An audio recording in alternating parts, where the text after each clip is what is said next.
My allotted time has come, so I will begin. I'm going to plan to speak for probably 25 minutes, and then that'll give us 10-15 minutes for questions and discussion, and I hope we'll have a chance to do a bit of that. And in those 25 or so minutes, I'm going to pack quite a lot of stuff in, so forgive me if the pace of this is quite quick. The slides themselves, by the way, they're on a website with a link that I tweeted this morning, and it's the only tweet I sent this morning. So if you find me there, if you don't already, follow Prof Coe and follow that link. You can download the PowerPoint for yourselves, assuming you have some connectivity and that the server doesn't crash when lots of people do that.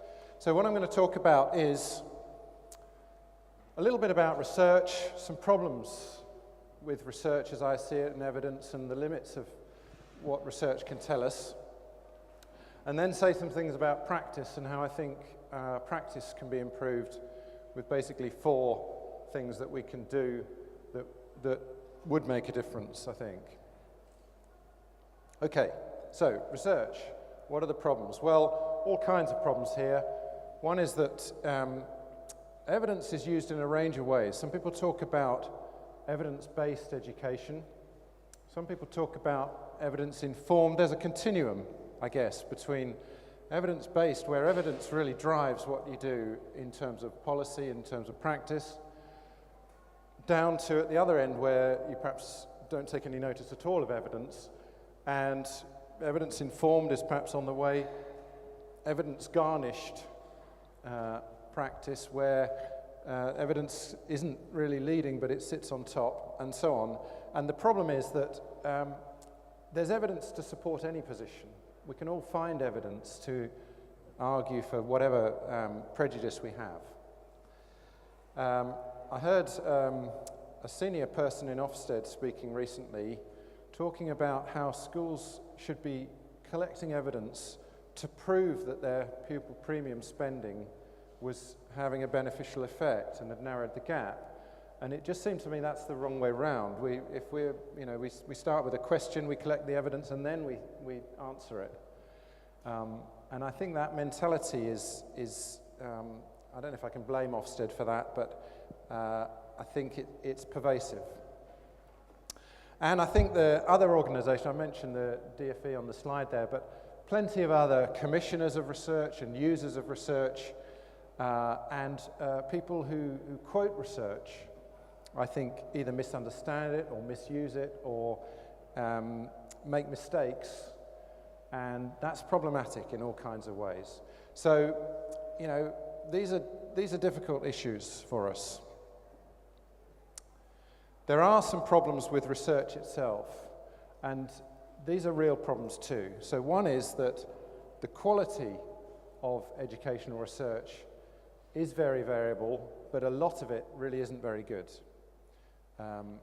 Whether I could say most of it isn't very good, I don't know, but certainly there is a lot there which isn't very good. But we shouldn't dismiss it all, because some of it is good. And that's a real problem, actually.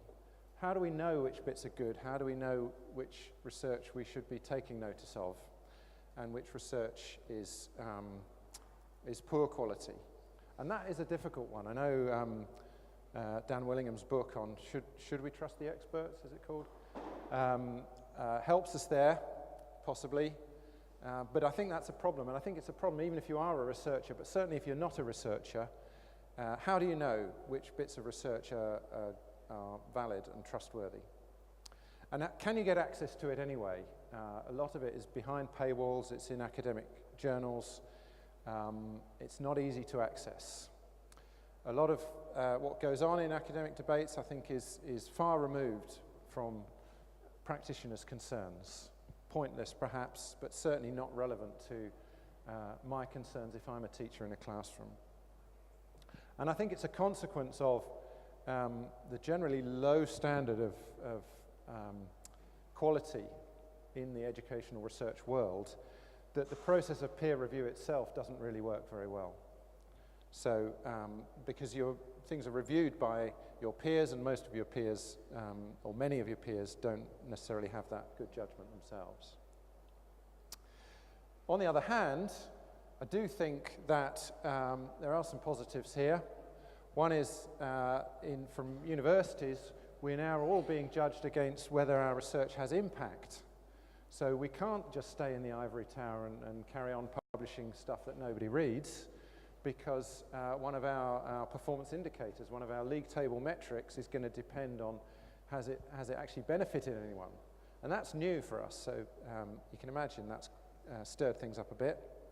I think the Educational Endowment Foundation is a very positive development. I think the kinds of research they're funding and the amounts of money they're giving to it is really changing people's minds about whether you know, hardly anyone now is saying you can't do randomized trials in education, because they've got 125 million pounds that says you can, and no one else is giving money for much research in education. So that's really changed people's thinking.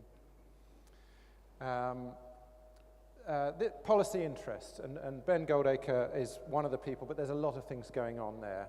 And I wrote a little piece that tried to sort of track some of that history, which is the link there.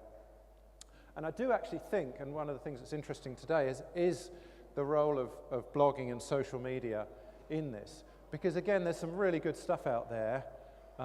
There's some mixed quality stuff too, but most of the stuff I read from bloggers and tweeters actually I would say is on the whole very good, and much of it is better than stuff that I read in academic journals. Better in terms of its research methodology and kind of clarity of thinking, not just better in terms of being more relevant. So that's a really interesting development, I think. Okay, so that's just a few words about research. And in a way, that's the most depressing bit of what I want to say, because I don't really have any strategies to help to make that better. I don't know how you improve the quality of a whole discipline by pulling up from the bootstraps. How do you do that? Any ideas would be very welcome. We've got 15 minutes for discussion, so just think about that.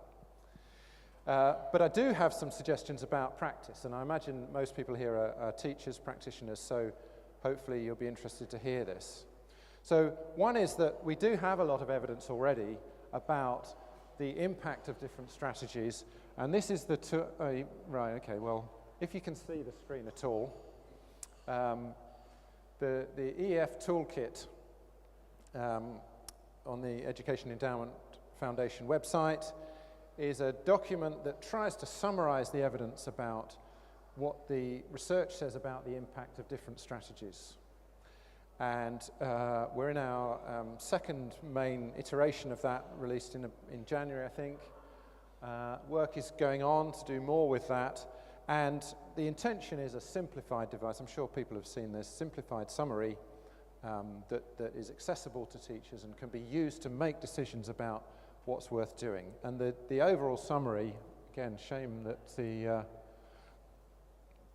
visuals aren't great here, but this is a summary of the evidence that's summarized in the toolkit. So we've got things here that are very effective and reasonably cheap, and down here things that are not particularly effective and certainly not good value for money because they're very expensive. And oh, am I lost? No. And so these are the ones to back, obviously. Don't bother with those. But it's not as simple as that. So that's important. That's had an impact, I think. Lots of schools say they use that. Lots of teachers want to argue about stuff in there to do with things like smaller classes and teaching assistants. And in my experience, those arguments, discussions, perhaps I should say, have been one of the most positive things to come out of it. And I'll say more about that in just a moment. But one of the things that is clear to me now is that I'm not sure that we ever thought it was quite this simple, but the idea that you'd look at this impact against cost-benefit type model and say, right, well, we'll just pick those things in the top left and we'll do those. Off you go. I don't think we ever thought that, but it's very clear that isn't going to work. And The problem is, well, there's a whole series of problems, but it's just never going to be that simple. A lot of these things we've been doing for a long time. The classic example, I think, is assessment for learning, which is it's right up there in the top left of that graph. It's feedback, it's metacognition. So the research evidence is impeccable and strong, big effects in research studies. Everyone's doing assessment for learning, been doing it for many years. It's been promoted by government, it's been funded, there's been training. All teachers are doing it, aren't you? And yet it's had no impact at all in the 13 or so, 15, 10 years, however long it is, since the policy really hit big time. And let's not pretend, of course, that no one was doing any of those things before then, but a national campaign to get people doing those kinds of things hasn't seemed to have made any difference to overall standards of attainment. So how can that be? If everyone's doing it and the research shows it works beautifully, why hasn't it made a phenomenal difference? You know, if we had the benefit that the research says it should have been, it wouldn't be Singapore at the top, it would be us over that time period. We'd be easily ahead of Singapore, and we're not. We're still, you know, in the middle where we were before. So I think the problem is about how we get people to change what they're doing. How do we get teachers who are doing it a bit, or maybe not doing it at all? Maybe they're doing token aspects of it, but not the real thing. There have been some quite interesting blogs that, you know, a good example of what I'm saying about AFL recently, 3 or 4 blogs. Old Andrew's blog on that in the last week or so I thought was very good. I don't know if Old Andrew's here. Perhaps you'd like to reveal yourself if you are. Be nice. Sorry?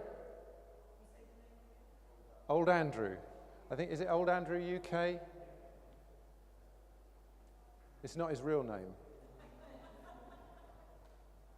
So I'm told. But there's been several blogs on AFL and you know, talking about the kind of tokenistic way. You know, you have mini whiteboards and you have traffic lights and you have Walton Wilf and those kinds of things. That's not formative assessment, really. Okay, so what can we do? That's what we can't do. Just 4 things. Can't be that hard. I've got 12 minutes.